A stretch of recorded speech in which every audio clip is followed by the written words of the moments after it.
yeah, for me, it's about that perspective thing. You know, there's greater things at play than work as well. So that perspective of there's bigger things outside of work that make a bigger difference. Power to Live More with Joe Dodds. Welcome to the Power to Live More podcast, all about productivity, organisation, well-being, energy and resilience.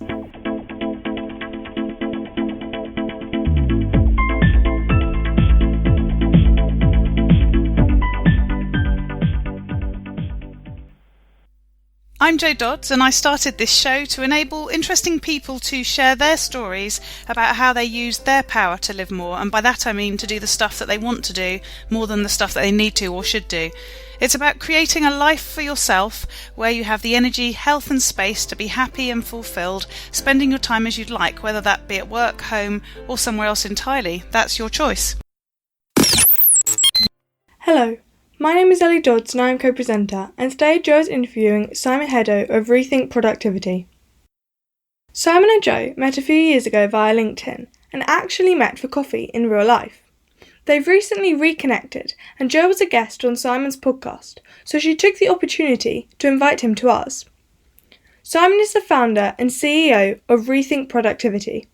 His pioneering methods allow businesses to drive efficiency, boost productivity, and optimise budgets. For nearly a decade, ReThink has been transforming the way some of the world's biggest companies operate, refining their processes, reviewing their systems, analysing change impact, and ensuring they're operating at maximum efficiency and productivity levels. Back to the studio. Today I'm talking to Simon Hedaux of ReThink Productivity. Welcome, Simon. Thanks for joining me. Hi, no, it's a pleasure. Thanks for having me on. Lovely. And I spoke to you the other day about on your podcast. So we're feeling like we're doing this every week at the moment. So we'll have to think of a new plan for next week. Yeah, returning a favour. It'll be vlogging or something next week. I don't know. Yeah. Video involved in it. So start by telling us who you are, what you do and where you do it. Yeah, so my name's Simon Hedaux. I founded ReThink Productivity 9 years ago, even next month, so I don't even know how old we are. And we help lots of organisations in all different sectors, retail, hospitality, understand how long things take, look at opportunities for them to either save some money or free up time to serve more customers or generate more revenue using a whole different range of techniques.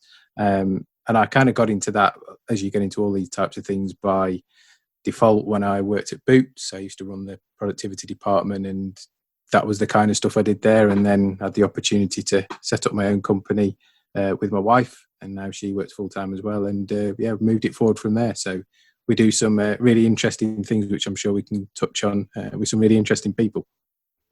Lovely, and great to get a fellow retailer on the show. That's, as you know, my original background too, although not Boots. I was more supermarkets. Boots and DIY I am. It's a bizarre I did DIY too. Well, you weren't B&Q, were you? No, you were home-based. No, I wasn't even home-based. I was Focus, Do It All, Focus, Do It All. What, we had that many names in that many years. Yeah. For those that remember it, Maurice the Monster at Do It All and all that kind of stuff through to Focus DIY. Yes, yeah. Brilliant. Yeah, so I was B&Q at one stage, along with a few other random sojourns into other sectors and so on. So did you always plan to start a business? Did you think when you were younger that would come, or did it sort of come out of an opportunity? Tell us a bit more about that. You know what? It's one of those things that in the back of my mind, I kind of always knew I'd love to do it, or thought I'd love to do it. Uh-huh. Never really thought I'd get the opportunity to do it, probably more financially because of the risk factor. Yeah. And, you know, they've got to pay the mortgage, you've got to pay the bills, got to make sure the kids have got shoes and all that kind of stuff. So it was something that I'd probably pushed away in the back of my mind and thought, you know, it's one of those pipe dreams, love to do it. Not many people get the chance. I'll just carry on in corporate life. And for those of you that have worked in corporate life, there's lots of stuff you have to think about, but there's also lots of stuff. So national insurance, all that stuff that kind of gets done for you when you get your paycheck. You don't consciously consider, you just assume that people are taking out the right amount and it's all as it should be. So there always, when I started to think about it more seriously, were barriers, if you like, of, well, somebody's got to sort my VAT out, somebody's got to sort their national insurance out. Things that felt big, but only because I didn't really know anything about them. because it was all done for me. So worked at Boots for kind of 5-6 years, became an opportunity, a moment in time really of, right, I can leave Boots, can have a go, probably got 6 months worth of money to tide me over to make this a success or not. And it was one of those, I suppose, sliding doors for those of you that have seen the film moments of, do you go left or do you go right? Thought, what's the worst that can happen? I kind of backed myself that I knew enough people to make that call of doom of, hey, guess what? It's not kind of working out. Have you got any jobs going? Yeah. And I think I kind of do this probably a lot in life. I'd rather have lived with the regret of doing it and failed than the thought of what might have been. Yes. Yeah. So gave it a go. First couple of months probably spent more time playing on the PlayStation than doing any work, because you write out to people and say, hey, remember me, this is what I'm doing. If you want a conversation, great. You update all your LinkedIn and all that stuff. And then the kind of dawn of realization comes of, well, the phone's not ringing. Nobody's really inquiring through the website. What do I do? So first time in my life, really, that I had to accept the fact that I couldn't do any more. So each day I'd do as much as I could, then chill out, relax. And then, as ever with these things, network is the power. A guy I'd worked with in previous life at Focus called me up and said, I think this is what you're doing right, come and have a chat. And to be honest, it snowballed from there. So we've been busy ever since. And like I said, that's 9 years ago next month. Lockdown's been a bit quieter, but certainly still some stuff to do. So it was an interesting time. I learned a lot about risk taking and calculated risks and different things, all those payroll things you have to think about, accountant stuff that consciously you've never corporate world had to consider. Yeah, but I wouldn't change it.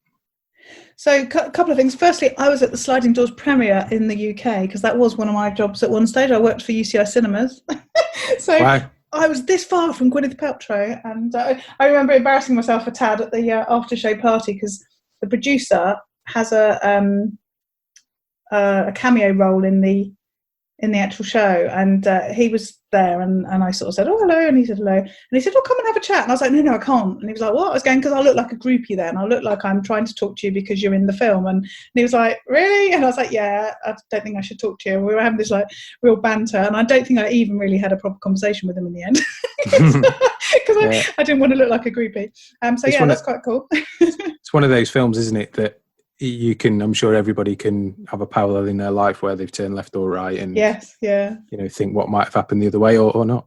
Yeah, exactly. And then the second bit is thinking about, it's interesting, you sort of talk to people who start their own business, and some people will say, oh, I couldn't work for someone else, or I hated corporate life and this was the way, and risk taking was the thing and everything else. You sound a bit like me in that I didn't ever imagine it was going to happen. My dad had a business, so I sort of, and he died when I was 19, so I don't think I sort of ever got to the stage of feeling confident that I was going to do it myself. I think if he'd have been around, maybe I would have done, but financially, all the stuff that you said about security and stuff. But I'd now say that I don't think I could work for anyone else again. Have you got to that stage as well? I mean, lots of people say that all along. I didn't think that, I didn't think it was the case to begin with. I look back and think I probably wasn't very good at working for other people all along anyway. But have you changed your attitude to it, do you think? It's a good question. I like to think that, and I look back on my retail career as a good grounding, and all the companies I worked with, so Focus was poles apart culturally from Boots. They were completely opposite ends of the spectrum. And I've got a lot of respect for all the people I work with in those organisations. And I think actually without having worked in both of those organisations, I wouldn't have been able to start the business. I think it gave me a lot of grounding. It certainly taught me a lot of how to manage stakeholders, deal with people, have a perspective on things. And like you, retailers know retailers, and if someone's worked in retail and been there on the till on a Saturday when they were 15, 16, they put stock out, they've managed people, they've hired people, fired people. You know that, because that's kind of stuff you can't, with the nicest respect, blag. Retailers know retailers, and they like speaking to retailers or hospitality or coffee shops, etc. So I've got a lot of respect for that. Could I work for somebody else? Every time we work with a client, in effect, we are. So yes, I probably could. Would it be? Probably not. But actually, everybody we work with, I see us as working with and for them. So it's kind of just part of what we do. Yeah. It's interesting, the retail thing. I think, I don't know about when you went into it, but it always used to be seen as the sort of second-class thing to do if you didn't go to university and things like that. I think that's changed a lot now. But at the time, I always used to say to people, it's been such a great grounding. The supermarkets particularly, but I think retail generally. The big companies invest in everything, don't they? When the next big thing comes out, I specialise in employee engagement now, and I remember doing stuff with Engage for Success in 2012, and it was all like the next big thing. And I'm thinking, well, B&Q absolutely focused on employee engagement and the Gallup Q12 and everything else in 1999. They just threw everything at it, and that's how I felt a lot in my career, that we always got the chance to learn all this new stuff. And as you say, I really feel like it stood me in good stead. And I'm not sure that all sectors do that in the same way. I think, interestingly, I'm not really sure why. But. Yeah, I think I was one of 5 in my year at sixth form that didn't go to university.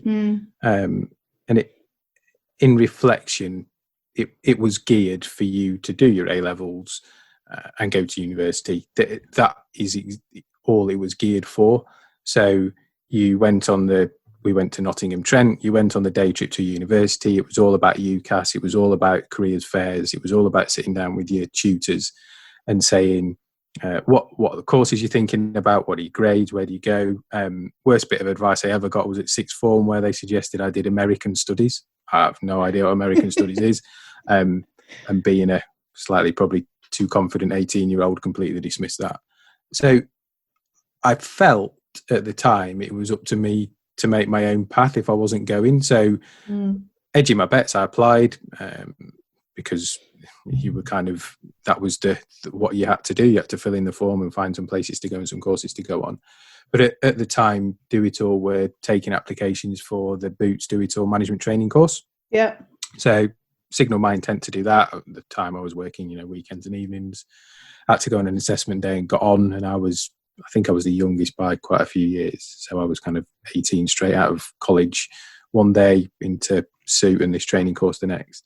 And didn't look back. They were brilliant because it was at the time supported by Boots because they owned Do It All. We went on practical training techniques course. We went on people management skills. We had a week's residential in Evesham on a coaching for performance course, which we spent a lot of it on the tennis course, throwing tennis balls at each other, which was part of the course, I hasten to say. But you literally couldn't buy that stuff. And again, having it at a relatively early age really shapes your thinking and how you deal with people. So, when I told people I wasn't going to uni, I was doing a management training course. It was at the time when apprentices were dead and all that kind of stuff. People didn't really know what to say. It was kind of like, right, so you're going to go work in retail then? It's like, yeah, I am. Going to go and work in a shop. I like doing it. I liked doing it. It was it's tough, long hours. Your learning curve's very steep, but if you get it right, you can succeed very quickly. In a position, in a financial way, whatever way is important to you. So it was an interesting time, and I think it's slightly swinging now. And at that time, university was free other than your accommodation, so there wasn't all the course costs. I think a lot of people I knew at the time went because it was the thing to do. Yeah. The financial risk was lower because parents had to find money for accommodation and food, not the course. And if you weren't sure, you could go for a couple of years and then, you do another course afterwards, or ironically, you go and work in a shop. Yeah. Yeah, exactly. It's interesting. So much the same for me. I think all of my peers, cohort, my sort of group of friends, and most of my class did the university. I always thought I was going to as well. And I remember going to a party when we were like, I don't know, maybe 20, nearly 21, and somebody sitting down and giving me a really sad look and going, so how's Safeway? You poor thing. And I'm sitting there thinking, oh my God, I've been an HR manager for two years. I'm earning loads more than you'll earn as a graduate when you come out of university. And so I don't regret it, one jot sort of thing. But clearly his view was that I'd, taken the terrible route. And don't get me wrong, there's difficult times in that when all your mates are back in the summer and they've got 3 months off and they're going out every night and every day and you can't go because you're working. So there's compromises. But the other way is, I used to go and visit some of my mates at weekends and I'd drive down because I had a car and we'd go out and they'd be like, oh, I've got £10 or, £20. And you'd be thinking, well, actually, greatest respect, we can do what we want to a degree. So it's like all of life, isn't it? There's times when your choices mean you just making different sacrifices. Yes, yeah. So I've had a couple of people on the show who have worked with or do still work with their wife, partner. Has that been something that you've sort of developed? I think you said that she works full-time now with you, so it sounds like you perhaps did that sort of gradually. Have you got any tips for people working with partners? Because I can't imagine doing that myself at all. But it works for lots of people. And what's your experience? So Sue, my wife, she'll tell you she had a day job and an evening job. So she used to work full-time employed in customer experience, and then over time, as we got busier, she ended up doing more evenings and weekends because she's got a whole bunch of skill sets that I haven't got. She's great at kind of pulling the story together with the data in a way that people can understand, in a background kind of pharmacy and retail. So she was getting more and more involved, and in effect it got to the point of we're going to have to make a call of, do we bring somebody else in to do that, or actually do you want to do it and you give up your job and come in? Was interesting, I'd say, at the start. More so for me, because I at that point was doing pretty much everything. So I was looking after the analysts, I was doing the accounts, I was doing the marketing, I was doing the selling, I was doing the project implementation, doing the presentations with some help from kind of Sue as and when she could fit in. So to then start to give some of that away is a challenge. And because we've been, how old were we then? 5 years old probably. Then to get some questions of, why do we do the accounts this way? I think, there's some stuff we could make it quicker or simpler, or actually I want to do it a different way. You've got to make sure your defences don't go up straight away.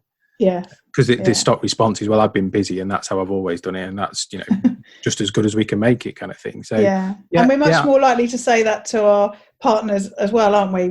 If it was an employee that we didn't know so well, we might sort of think twice before making it so blunt. But when we know people really well, we often are more direct than we perhaps ought to be, aren't we? So don't get me wrong, there was some kind of moments of, but I don't see what's wrong with it, and you just want to change everything. Don't get me wrong. But actually we found a really nice way of working. We've kind of split up. I do more of the tech stuff and we don't really class it as selling, but projecty bit. Sue does more of the management of the analysis from the projects and the presentation. So I think what we learned quite quickly is, in a rounded way, we've got the right skills. It was just making sure we weren't busy fools, and we tried a couple of different ways of doing it, and we found a nice rhythm and routine. I think the key watch outs for me are, one, how do you stop it spilling over into talking about work at tea? Yeah, I was just about to ask you that. And all that kind of, because it becomes a natural thing. The kids are out and we're sat having tea and it's like, we're speaking to so-and-so tomorrow, or how's that presentation coming along, or did we have a look at that data? So there is a temptation, it just fills more time. Yes.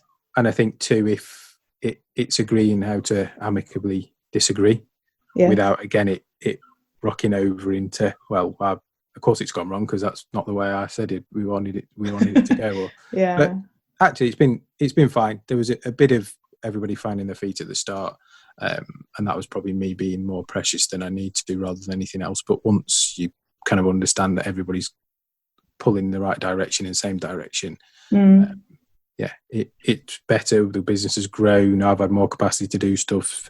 The presentations and the data insight have got much better. So when you look at it that way, it's all the things are positive, other than me being a bit grumpy about people asking why we did things that way.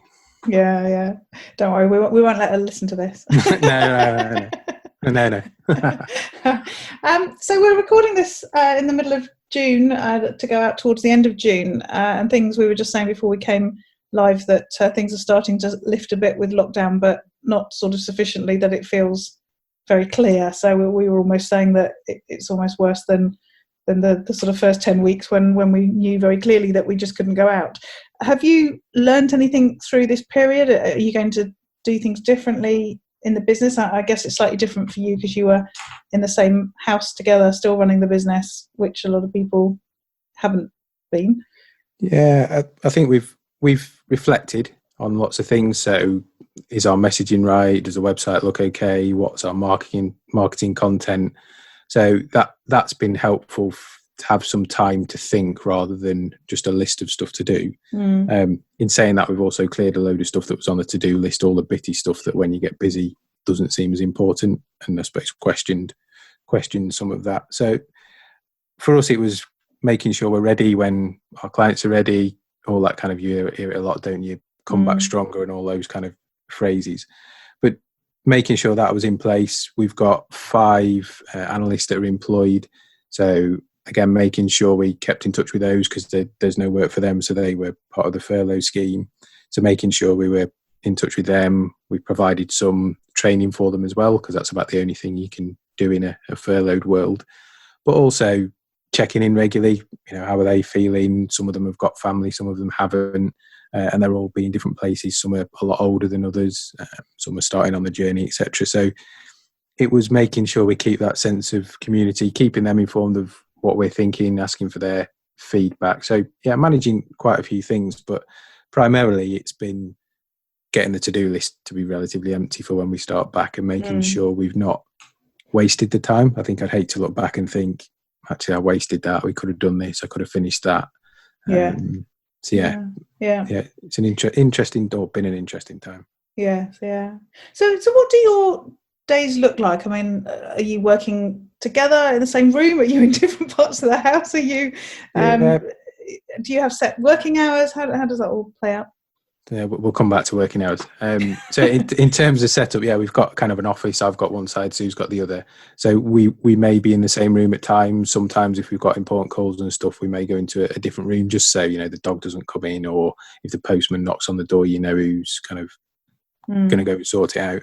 Sometimes I'll be out with a client. Sometimes Sue will be out with a client. Sometimes we'll be out with the same client. So there's a whole varied way, if you like, of working. But typically when we're at home, which is where we're all based, we work in the same office, which is fine, and it's quite helpful because it's easy to ask that quick question and get a response rather than having to send someone an email or what have you. So that's the way that works, and that's fine. Working hours is always a tricky one. I've tended to find my working hours are probably longer now than when I was employed, because it's on you and it's your sense of pride or deliverable or quality.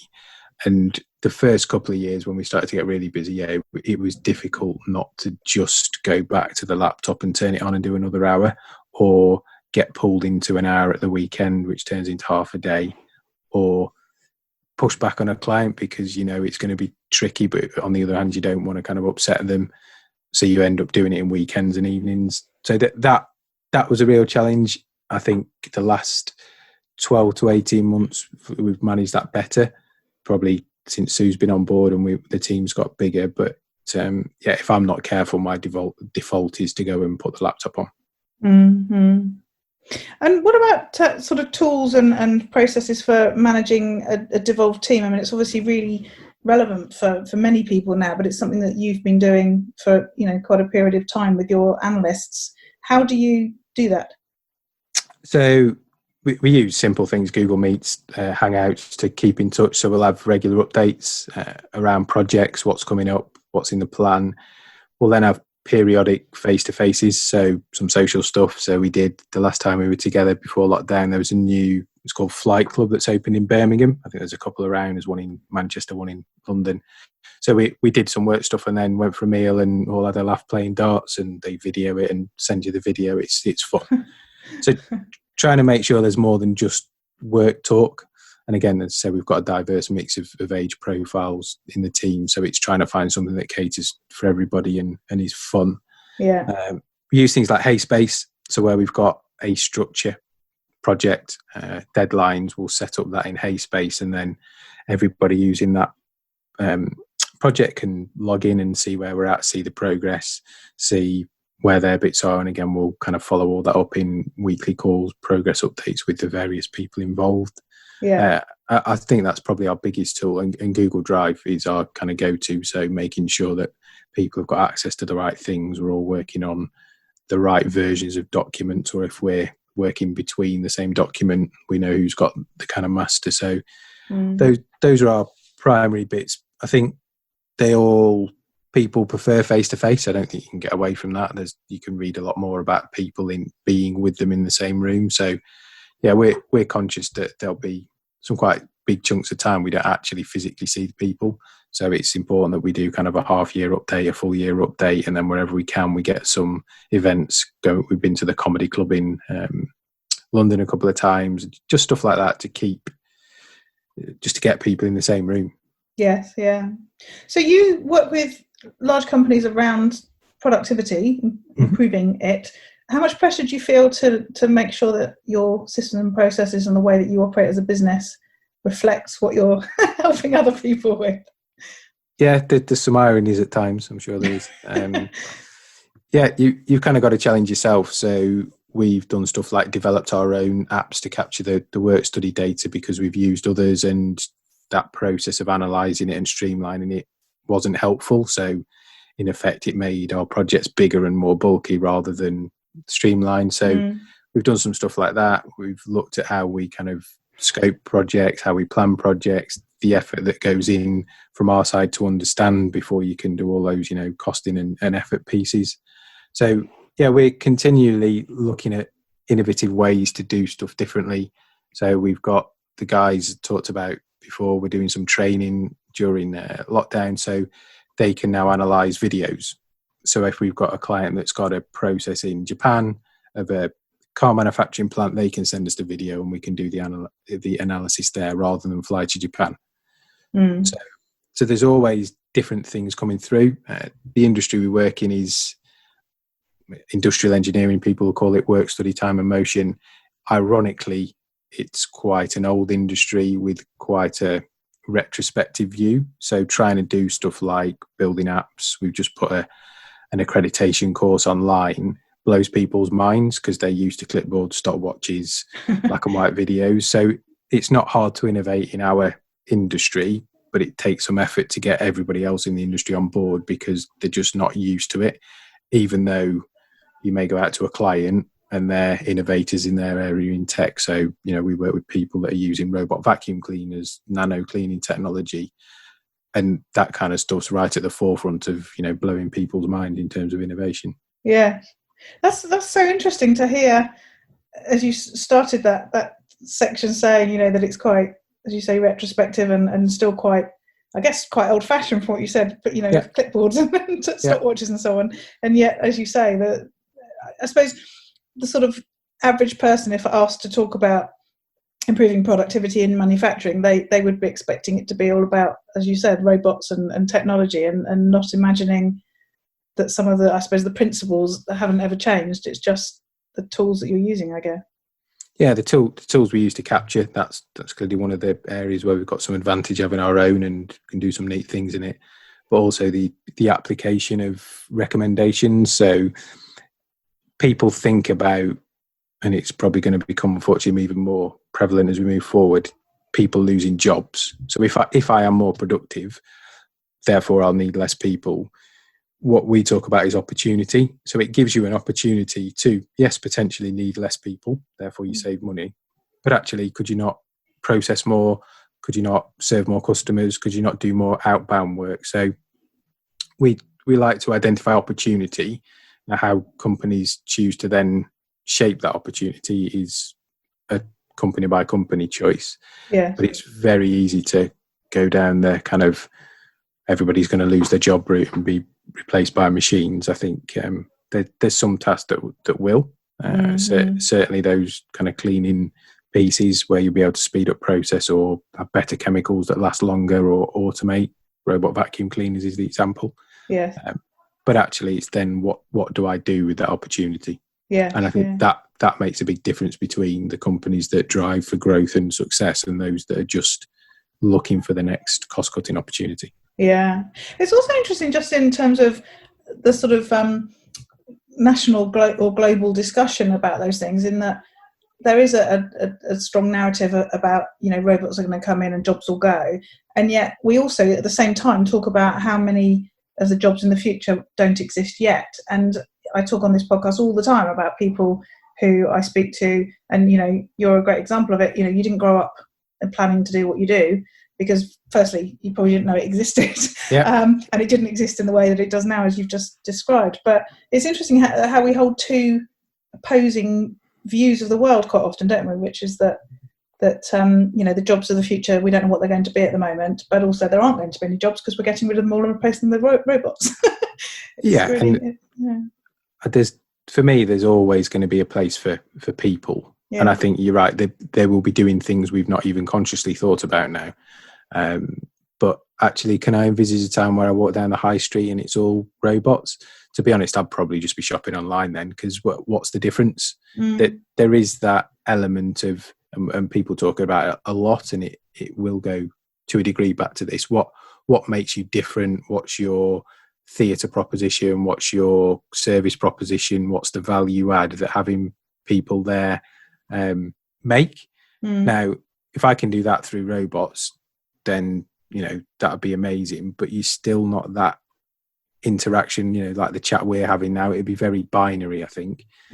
But is there a place in retail, let's say, where everybody turns the lights off every night, an army of robot vacuum cleaners come out and mop the floor, then go back and polish the floor? Absolutely, because that's freeing up time to do more value adding stuff. Yeah.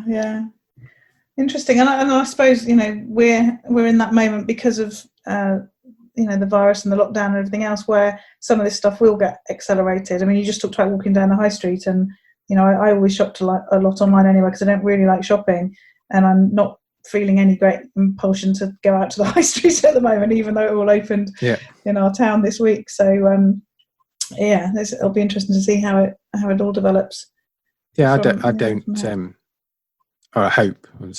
hope that we don't automate things for the sake of it. I think we should automate things that are behind the scenes, that are clearly benefits in those areas where it improves quality, improves safety, which will be a big thing moving forward, I think, or frees up people time. Automation for the sake of automation, I think, is probably causes you problems further downstream. Yeah. And, to be fair, when we went into lockdown, a lot of the increase in activity was all around online, the Zoom calls and the family quizzes and all that sort of stuff, because people need that connection and they just find a route to do it, don't they? And it doesn't sort of bear thinking about what this would have been like 50 years ago. I don't know how it would have panned out, but innovation is always driven in times of darkness, isn't it? I think is the reality. World wars, clearly we've seen in pandemic, the rule book goes out the window and you can get stuff done. We were talking to a company and they'd managed to get their online proposition and then delivery proposition up and running in 2 days. Right. Yeah. They've been thinking about it for the last 6 years. So it's yeah. It's all possible where there's a will. Yeah, and also actually taking us right back to the beginning of the conversation, talking about starting a business but holding back because of worries about security or lack of confidence or whatever. Some of those things that have happened now have, as you say, been driven by the circumstance. My husband's company have always been really overly interested in security online and stopping them doing things at home because of it, and in IT and all that sort of stuff. And they're now talking about not opening some of their offices up ever and having people work from home, for most of the time. And I could, if you'd have told me 6 months ago that's what they were going to do, I would never have believed it, because that wasn't their culture. And so it's interesting, that something's just changed and they've changed their view almost 180 degrees, some of them. Yeah, it's interesting. So what about learning and improving yourself and thinking about, you are at the sort of forefront of a lot of development, and you've already talked about providing training for your team during the times of furlough. What sort of things do you do to keep yourself at the front of things, albeit we don't always have lots of time, do we, as we've said, trying to run the business? I like to do a bit of reading. So during lockdown, I've read a couple of kind of business books. So read the latest Matthew Side ones, which I think are interesting. So Rebel Ideas and Black Box Thinking, and they're very thought-provoking. The Black Box Thinking ones, and I won't do it justice, but I'll give it a go. So if you've not read it, Black Box Thinking is about the black box flight recorders in aeroplanes. Right. And the fact that when they started to look and analyse the data, then asked the pilots in terms of what had happened, what they found is that people weren't particularly open in reporting things, so near misses in a plane with another plane or when they were landing, because of the fear of what would happen. So if I've had a near miss in a plane, it must be I'm a bad pilot, therefore you're going to stop me, you're going to fire me, etc., etc. So what they found was when the culture became more open, actually, guess what? Near misses went down, incidents went down, because people were more interested in finding out why it happened and coming up with a solution than kicking the person that had it. So that's a really interesting thought process as you run your own business of how do we learn from what we've done and fix it or make it better, rather than hang someone up on the wall and say, well, it was your fault, don't do it again, Yes. Interesting. And Rebel Ideas was interesting because that's about surrounding yourself with people that think differently from you. So we tend to naturally navigate to people that are like-minded. So you end up with a lot of self-reinforcing beliefs because everybody agrees with you. Yes. So it's about that. Have some people that may be seen as disruptors, maybe have controversial different views, but what you'll find is you end up in a much better place because it drives the thought process and conversation further and harder, rather than just everybody going, oh, great idea, well done, and it's kind of got some obvious holes in it, but because everybody's like-minded, they can't see it. Yes. Yeah. And the last one I've just read was Give and Take by Adam Grant, and that's really interesting because it talks about there's two types of people, givers and takers, and is which one's it better to be, and what are the long-term benefits of being one or the other. And as ever with these things, you flip between the two types. But if anybody's looking for a good business stroke self-reflective book, Give and Take by Adam Grant is interesting, and it's interesting at the end to kind of try and work out which one you are. Yeah, I think I've read it. When you said it, I was thinking, have I read it? If I am thinking correctly about it, you'll be able to tell if I did read it or not. Isn't it where he's sort of in effect saying you sort of assume that you should be a giver because that's what people would say sounds like the most, I suppose, generous person to be. But actually, if you're not in a frame of mind of taking things, of asking for things, then you don't necessarily move things forwards properly anyway. So that's why you're going backwards and forwards from what you've just said. Is that right? Yeah. Is that the sort of principle? Yeah, pretty much. So there's people that take all the time. So what's in it for me? Yeah. There's kind of people that give and take. So if I do this for you, will you do this for me? Yeah. And then there's givers who say, here's £1 million, don't worry about it. Yes. Yeah. And it's about that skepticism of, is he really giving me £1 million and want anything for it? Surely there's some payback further down the stream. Yeah. Yeah. So it's interesting because certainly from a business context, it helps you understand how people perceive those different types of individuals. Yes. Yeah. I'm just trying to think. Did I read it or did I read the Blinkist version? No, it's good.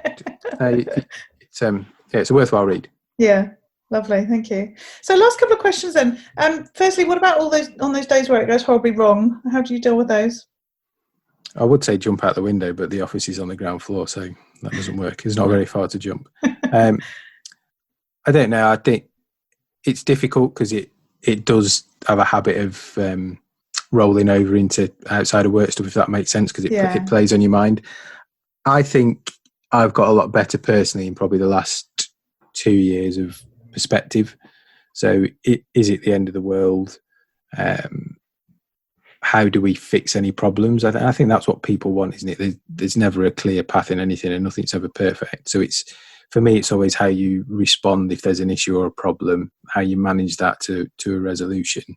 So for me, it's about that perspective thing.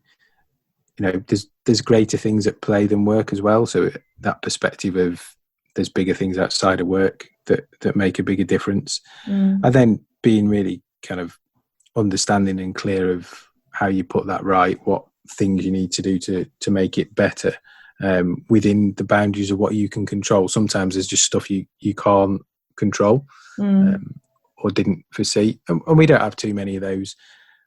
Some of it is, I probably learned it quite early in my retail career. If you strive for excellence and you meet very good, that's all right. If you strive for good and it's okay, that's not brilliant. And if you strive for okay, it's normally not great. So if you have high standards for yourself and for what people do and what you want to deliver, if you fall slightly short, it's normally not that bad. No. Yeah, good point. Thank you. And then the last one is what about those days when you get to live more? And that's where I talk about getting to do more of the stuff that you want to do and less of the stuff that you don't want to do. What do those days look like for you? Normally got football involved somewhere, I would say. So not so great at the moment then. Although, is that watching it as well? Because it's back, isn't it? Yeah, I was going to say it's back, so we're getting there. So I coach the kids football team. So right. Most of the boys since they were 8, and then now we're coming up 15. So there's been ones around the edge that come in and out. So yeah, love doing that. They're a good bunch, and one of my ambitions in life was probably never to manage a bunch of kids. Being a teacher would probably be on the list of jobs that I really wouldn't be something that suited me. But I've learned a lot actually about myself, and they're a good bunch. So that's good. Spending time with the family, walking the dog, doing a bit of exercise, a bit of work thrown in. So I'm best when I'm busy, is the reality. When I'm not busy, I really struggle with stuff to do. So I need to be doing something. So being busy, family, football, dog, gym, or doing some activities alongside work. I class that in there as well. I think it's healthy. It challenges your mind. It keeps you busy. We're always trying to solve problems, which is always interesting. So probably a balance of bit of work, then something to eat, maybe do the gym, and then sport or football or family time. So a mixture. If you said kind of out to have a week of doing nothing on a desert island, that would probably be my idea of madness. Yeah, that's another radio show, so don't worry. Yeah. It's funny when you talk about the football thing. My husband keeps starting conversations with me at the moment going, I know you're probably not interested, and then proceeds to tell me the whole football latest update. And he's right, I'm not interested. I keep having to say to him, if you feel the need to start a sentence with, you're probably not interested, then you're right, and don't. Yeah, there's a clue in the first bit of that sentence, isn't there? Exactly. It's like his mum lives next door and she's a real football fan. So I'm like, just go and tell your mum, it'll be fine. Have that conversation over there. Excellent. Lovely. Thank you, Simon. It's been great talking to you. Tell people how they can find out more about you and connect with you. Yeah, so on LinkedIn, so you can find me on LinkedIn, and then we've got the ReThink website, so rethinkproductivity.co.uk. Happy to have a chat with people. We're not kind of a sales organisation, so happy to give some advice, or if people want to find out more, then get in touch. Brilliant. Thanks, Simon. Cheers. Thanks, Joe. All this information is available in the show notes. If you go to powertolivemore.com / in this case 164, then you'll find them there. And this week I just want to ask a question of you as to what you're doing to add more subscribers to your mailing list. It's something that we've been talking about in the Power to Live More Calm membership this week and last week, in fact, and we're starting to talk about what we're using for our lead magnets as well. So we've been talking about making sure that we've got opportunities using things like our email signature for people to join up to our mailing list, that we're creating great landing pages for them to go to from wherever to be able to download something, a checklist or an ebook or a video or some training, so that they give you their email address in exchange for downloading whatever that thing might be. And we're just looking at the opportunity of using quizzes to do that. So lots going on within the membership, and we're just working through, as I say, some ideas around our own lead magnets. So my question to you is, what are you using in your business to get more people to sign up to your mailing list? If you're interested in getting involved and working on your own lead magnets and your email marketing, then please do go and have a look at powertolivemore.com / get calm. The networking is going from strength to strength. I don't know how many meetings we've had now, probably 6 or so, I think. I've redone the homepage of the website if you're interested in finding out more about networking on a weekly basis with other coaches and consultants and small business owners. Then it's 2 p.m. British Summer Time every Monday afternoon. And if you go to counterpointnetworking.co.uk, you can find out more and also book for next week or any of the weeks that you'd like to come along. And finally, I'd just like to give a shout out to a new listener to the podcast, Emma, who's over in San Diego, and she sent me a lovely message on LinkedIn saying that she discovered the podcast having been a friend and coach over the years with Mark Williams, who was our guest last week. And she said she's now discovered the podcast, she's really enjoying it and is listening to it on her daily walks with her dog on the beach. So hi Emma, hope you're enjoying this week's show, and thanks for again your lovely words that you sent through. Again, the show notes for this week's show are at powertolivemore.com/164, and we look forward to speaking to you next week. Use your power to live more.